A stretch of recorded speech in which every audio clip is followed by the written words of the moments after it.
Gone are the days when you thought risotto was a recipe that only professionals could master.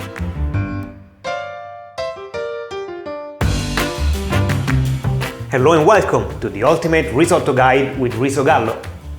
The real work begins way before you lit your stove in choosing the right products. It is so important to know the rice varieties to actually make a good risotto, and Riso Gallo has 3 great alternatives for you. The traditional risotto rice, it's great for many recipes and definitely an easy to use and well-balanced ingredient. The arbore rice is probably the most famous and with its chunky shape holds very well to cooking. And carnaroli, the king of rice, my favorite, elongated large grains for an amazing texture. Now remember, never attempt a risotto with basmati, and whichever grain you choose, you have to treat it correctly. And here I will tell you how. It is so important to toast the rice before pouring any liquid over. I carry out this process on low heat without any oil or onion to allow the grains to reach a very high temperature. The toasting process will ensure that your risotto stays al dente for longer and that the grains will keep their beautiful shape. Now wait a minute, come closer, I'll let you in a little secret.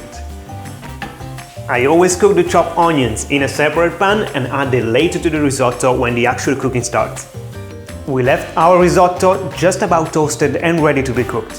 When you have picked a recipe to follow, remember to have all your ingredients ready to use, and those involve a good quality stock, perhaps vegetarian and homemade, and a quality dry white wine. Remember, whatever you add to your risotto will enhance its flavor. Choosing quality ingredients, it means making a quality risotto.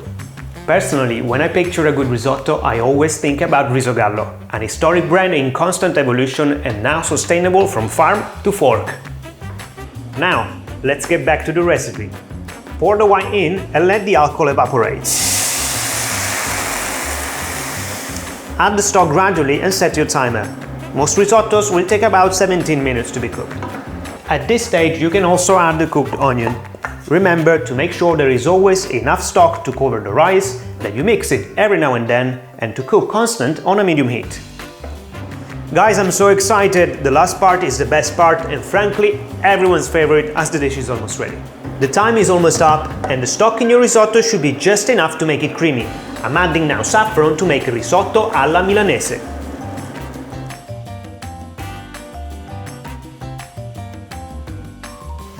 Now let's take a taste.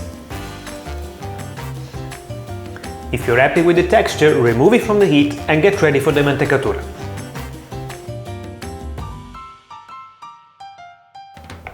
At this stage, all the ingredients of the recipe should have been added, aside from the butter and the grated Parmigiano, or my favorite, Grana Padano cheese.